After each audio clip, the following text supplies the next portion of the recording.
Welcome to another email teardown, the first one of 2026, and I'm really excited to have you with us, Emily. If you could do us a little intro and tell us all about yourself. Yeah, sure. Thanks so much for having me. My name is Emily Oberman, and I own the Content Atelier. We specialize in digital content strategy and systems, specifically with long form content, so newsletters, email marketing, podcast production, and websites. Amazing. Can you tell us then a little bit about the email that we're going to look at today? I'll bring it up on the screen as we're speaking, but yeah, a little bit about the email, perhaps, the business and why you're on their email marketing list, how you came to get this email. Yeah, definitely. So, the email that I chose comes from the company Create and Cultivate. And I initially was introduced to them a few years ago. I actually wrote an article, I guess, contributing writer. I did a piece for them. I want to say it's been like 4 years ago.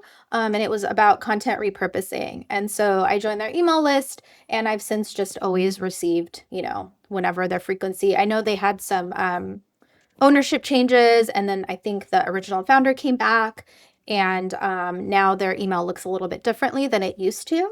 But just overall, I resonate with the layout that they have because it just the branding is super fun and colorful, and I find that it really shows through in the email.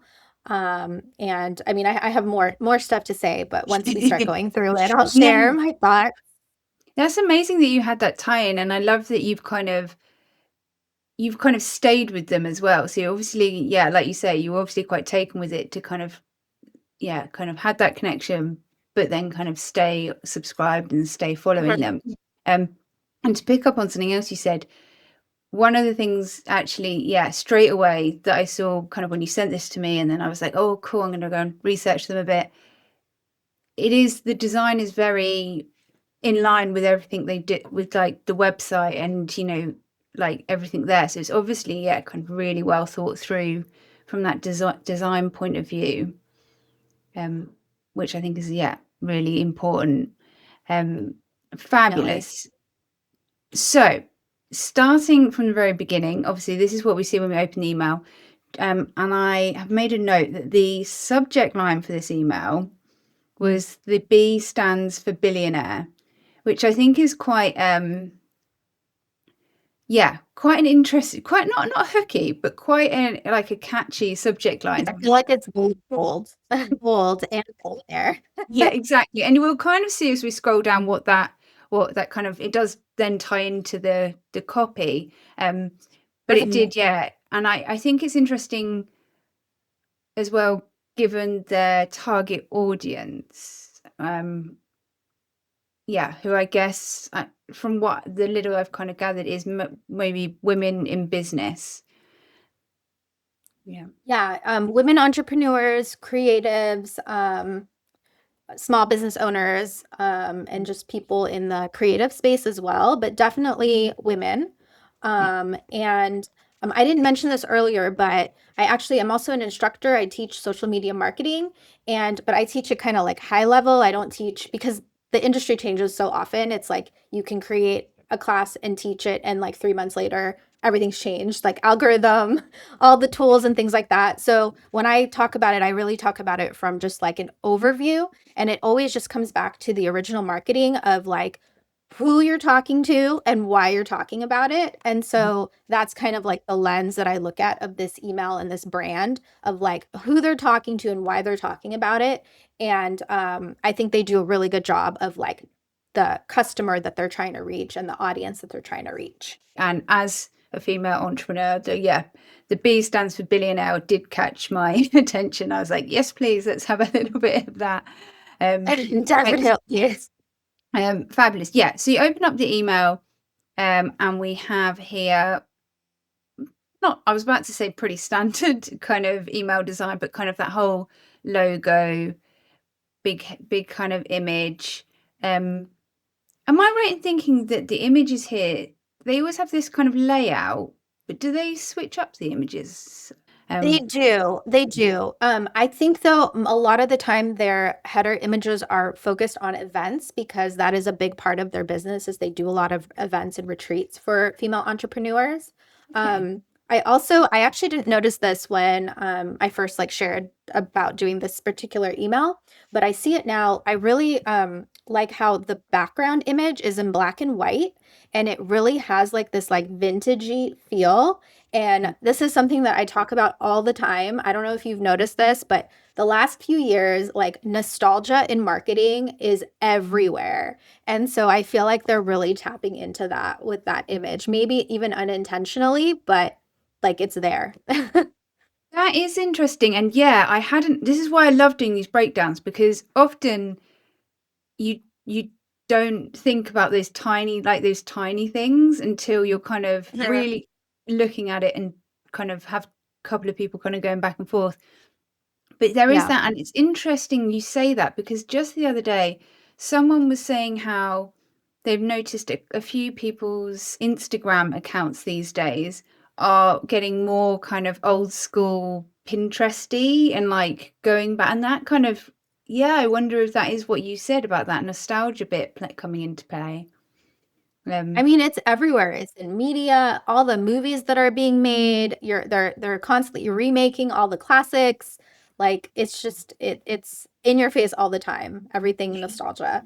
I article about like the whole what is it like was it graduation goggles or there's like a concept about it about like even if something in the past wasn't I think it is the graduation goggles like something in the past wasn't great but after it's happened and you look back on it you have such fond memories of it and there's just this whole like feel good moment and I feel like even newsletters in general I feel that are people are resonating more with that kind of long form content than all the quick 5-second videos. I think people are exhausted.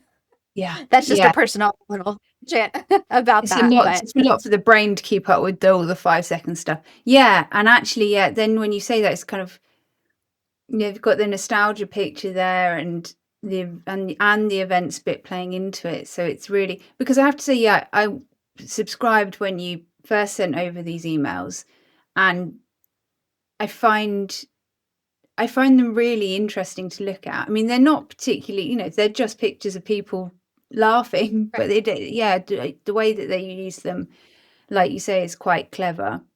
And then they do something I don't see a lot actually, but it's this bit here, like asking people to. So if you're new here, join 700,000 ambitious women and sign up now to get our weekly newsletter.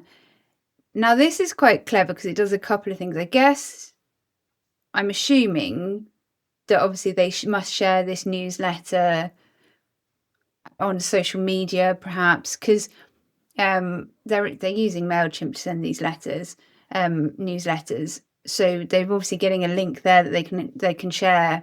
Because if you're just sending it to your subscribers, there's no need to have a sign up link. I was just Um, gonna say that. I also yeah, feel like if I'm already getting this email, I'm already signed up, right? yeah, So there's gotta be, and I haven't looked into like maybe you're right, it is because that would be something that like if I was talking with them, I'd be like, maybe there's like a room for a different call to action up here because I'm people are getting this, they're already on the list, right? yeah. Yeah, so that's the only reason I could think of that they are doing it. And going a bit of nostalgia here, but it used to be that Mailchimp back in the day, it used to be able to kind of, I think you still can, but I don't see it used as much. But there's a feature there in Mailchimp where you can obviously, they call it social share, but push out your emails onto Twitter when it used to be Twitter and Facebook, and it would share Mm-hmm. like a little picture of your newsletter with a call to action that people could sign up. And that kind of is what Mm-hmm. it reminds me of, is that kind of, so whether they're still kind of doing that maybe they're sharing it on LinkedIn or read our latest newsletter and subscribe whilst you're there. Um, but yeah, it's interesting that it's in every newsletter, that it's there. Yeah. One thing I do quite like about the call to action is they've got the number in there, and it's almost like that. Mhm. social proof, isn't it? Like, they've got a really Yeah. big following, so I should sign up Yeah. and kind of. So I wonder if that's coming into play a little bit there as well. Um, Yeah. Amazing. So if we come down into actually the body of the email and the main kind of bit, we've got the business roundup, and this is where the B stands for billionaire comes into play. And I'd love to Yes. get your kind of thoughts on this kind of section, and especially the kind of with what you do in the longer form content, on the kind of the content that they're putting in here. Yeah. At first glance, I think another reason this email resonated with me is I've been a longtime subscriber of do you know the Skim newsletter? I think I've heard of it. Yeah. Yeah, they do, at least here in the I mean, yeah, I think it's more because they do well, it's all news, but, it was started by, two friends who used to work for, like, NBC News, or I might be wrong on that, but they were, like, in news media, and they felt that, consolidating into more like conversational language and making it a little bit um, more exciting to read with while still staying true to the real news and the facts and everything. And I used to love the Skim. And if I'm being totally honest, I may have shared the Skim to do this email teardown, but the company was sold, I think, last year, and it's changed so much. It's so much information. It's not I feel like it's not the Skim anymore. It's much more than just a skim. And Yes. it's all kinds of information. And so this I feel like reminds me of like back in the day where it was like, okay, here are the top 3 things that you need to know if you are a female entrepreneur interested in learning about what's happening in the business world, in pop culture. So obviously, the 3 main points here is Beyonce, which is very pop culture mainstream.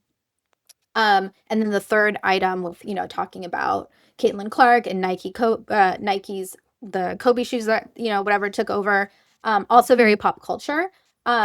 But it's still relevant, I think, to the type of audience that's reading this. And then the second point that they have here is about, Miami is quietly becoming the creator capital. I feel like that's really important too, like location wise, to know like where things are starting to boom and where innovation's happening. And so I really like that they kind of just were like, we're just going to stick with these 3, and every week they do something similar, but it just doesn't feel overwhelming. Yeah. Yeah. And I even like the small things like you say, it's not overwhelming. And even like the little icons, the little Yeah, emojis make it feel like, because the content's good, like the content's solid, but it makes it feel like, okay, well, this is not that it's going to be fun, but it's going to be easy to consume. I like also, and this again coming back to it being like a psychological thing, but I like the sources they've quoted. So like Forbes, Business Insider, Sports Illustrated. I They agree. all Yeah. feel like trustworthy sources, that Yeah. you would click through. On the note of the sources too, a lot of different emails that quote sources or that cite sources, when you click on them, most often they're behind a paywall. And I like that these ones particularly, I don't know if it was intentionally chosen, but you can actually read the article, if you're not a subscriber to the millions of other publications, right? So, That is one of my yeah, pet hates when people do that. They give you a link and then you can't read it. Oh, it's like I know. some I was really like, obscure. Yeah, that drives me mad. Yeah. And then again, that breaks that trust, doesn't it? It's like, right, well, I'm not going to click on one of your links again because I'm going to end up having to right. pay for something. Yeah. I'm And I paying the mean, person. Yeah. yeah. I mean, it's important to obviously support media and, pay for publications, but Mm, like I think if you do a good little mix of them, it makes it like you're right. You trust them more, right? yeah. And just from a design point of view, obviously the kind of the bit where they got the business roundup, that is put in with an image. But I quite like that. I like that it's brought in a bit because as we go down to the next section, we've got another another heading, it's the same format but in a different colors. So although they've had to use images here for the kind of for those section headers. I quite like that, and it brings in a bit more of their branding. Um, Mhm. and like I say, we've come down to the second section, which is they're sharing. I guess is it a like a podcast slash YouTube kind of setup? I was going to call it a podcast, but I think Yeah. it's more than that, isn't it? It's like a full production. They kind of have. Yeah. Um, yeah. Yeah. I feel, yeah, I like the look of it too. It's very on brand. My only like feedback that I would give is the caption that's on the image. It blends in just a tiny bit. Like I would like it to just pop just a little bit more. But even still, I feel like overall it's still very on brand. It is, and I do, yeah, I agree 100% that it's not easy to read. I like that it's a GIF, because one of the things, and I do this in my own newsletter, so I'm not judging at all. But when I share like my YouTube, you often end up having like the YouTube preview, where with the YouTube Mhm. symbol on, and it just clicks through. So when I saw this, I was like, Yeah. this is a really fun way to show that it's you can watch the video content, like that bit of movement, they use the GIF. But I 100% agree, the caption, even if it had like color just behind, like highlighted behind it, just to kind of make it pop, definitely would have kind of been a good move. I do like as well, so obviously they've got a bit of more copy on the episode. I really love the color of the buttons, and I love here that they've got both options for listen and watch. Mhm. And I know there's always that argument of giving people too many options, but actually I think here two options works quite well, because Yeah, I agree. some of us prefer to listen and some of us prefer to watch. So I think that's a really good move. Yeah, I'd actually be curious in their analytics, like which button performs better, just out Yeah, of curiosity.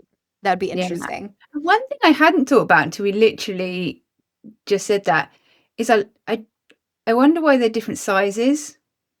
Whether that does it, one being bigger, like get more clicks. And then obviously we come down to a third section here. So if we go down, and this one's their event section. Now I have to say, Mhm. when we first started talking about this brand and you kind of sent me their first email, I think one of the notes I had like made was that their event section, they were using like all images, even where the copy was. But in this email, you'll see we've got the image, but this is actually, they've got live text in there. So they're now using columns, and Mhm. kind of having that. So I was like, oh yeah, they've improved that bit. I'm really pleased. I was like, Yeah. good to see that. But they've kept a lot of the design elements in there. They've just managed to Mhm. format it in a way that means, using columns, they can have that live text. Yeah, again, I think it's super on brand. And I think it goes back to the whole idea of nostalgia infused because I don't know about you, but to me, this whole like collage look totally feels, like retro, but like in a good way. Yeah, with the little And so Polaroid pictures and things, disco balls. Yeah, exactly. yeah, I love it. And it's kind of like a play because the name of the event is the Future Summit. So it's like taking the old, but also thinking forward ahead at, modernizing it, which I feel like is really what people are trying to do these days, right? Yeah, I hadn't even clocked that. Yeah, that's clever to, yeah, kind of hark back, but then have the future summit in Yeah. there. Yeah, that's really clever. Yeah, and then as you come down, have the cocktails. I think it's clever having the two different colours for the two different events. And then at the bottom, they've got another separate festival again with those kind of, like you say, the old school Polaroids down here. Yeah. Um, I'm curious your thoughts on, the idea of like giving people too many options. So in this section, on the one hand, they want to let everyone know what their events are, but now we've got three different events. Do you feel that that's decision fatigue or I mean, I know that they send out dedicated, because I get them. They send out dedicated emails when it comes to specifically promoting one of the events. Yeah. So I'm assuming that's probably the strategy. Like this is their weekly newsletter that has everything.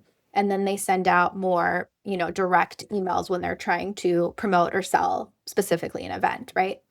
Yeah, I like that strategy, and you've hit the nail on the head. One reader, one message, one call to action is like the thing I always have in my head. Unless it's newsletters, I feel like if you have like the old school nostalgic newsletter, there is a Uh, place for those kind of having more than one call to action. So here, obviously, we've got like the business round, like news roundup. There's 3 links there. Then there's the listen or watch the podcast, and then having the events. I think absolutely newsletters you can get away with that because that's kind of the kind of content it is. I think you have to do it cleverly, and I think they do it cleverly here. For example, it's quite subtle, but this first blue box, I think they're both they're both in Austin. Yeah, so these first 2 events are in Austin. And again, like this is so subtle, it might not be an intentional thing, but then they've got a break. And then uh, they go into the other event, which is in Los Angeles. So it's a different location. So they've almost kind of broken it out, and I think that's quite clever. If they have done it intentionally, I like to think they have. But kind of like if they, it kind of just then in my head was like, okay, it's a completely separate thing. So that those Austin ones are together. I might possibly have done it a slightly, a different color to blue to completely break it out. Um, but I think uh, that helps then kind of separate the fact that those ones are in Austin, this one's in Los Angeles. So I think you can have more than one call to action. I think it's just finding ways to make sure people are really clear what those different sections or different calls to actions are. I think that uh, way then it's not overwhelming. yeah. Yeah, I Yeah. agree. And actually, as we come down into the footer again, this is another bit where they do have all those calls to action. Um, and Uh, I love this footer, but again, I think this again highlights that thing of like, okay, we've got a lot of calls to action here. I think from like the other emails I've received from them, I haven't been subscribed for too long, but I don't think they have this full footer in there. I think you could again only getting away with this because it's newsletter style content. yeah. I like it too. My one thought of design wise, and again, totally, I think it's just a personal preference. I don't think it makes or breaks the newsletter, is just as you're going through it, the specific divider lines in between, they kind of bother me. But again, I think it's just a Mm. personal thing. I feel like there's not enough space. Like I like a lot of space.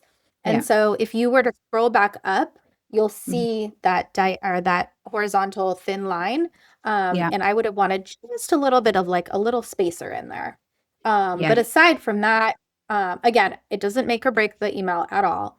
no, But aside from that, I do love the footer. But even if yeah, you were to scroll up a little bit in between like the IRL section and the business roundup section, it has that thin line and it's there's just not a lot of space in between.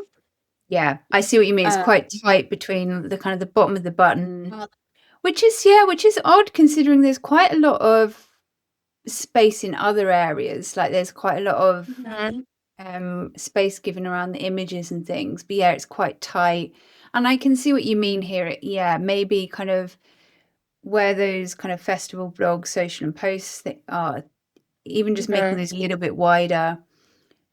And especially if we take into account mobile, might make those easier to click if there's a little bit more kind of padding around them. Is there anything we didn't touch on or anything I haven't asked that you've kind of picked up in this email?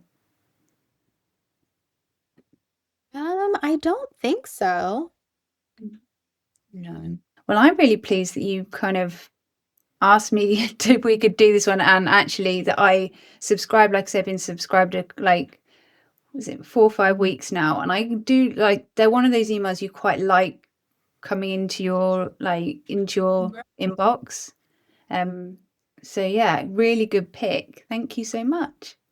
Um, Thank you. could you tell us all how we can find you online if anyone wants to come and follow you and learn from you? Yeah, definitely. You can find me on my website at www.thecontentatelier.com. You can find me on Instagram at handle is copy edit design. And you can also find me on Substack. The newsletter that me and my team have is called the Copy Club.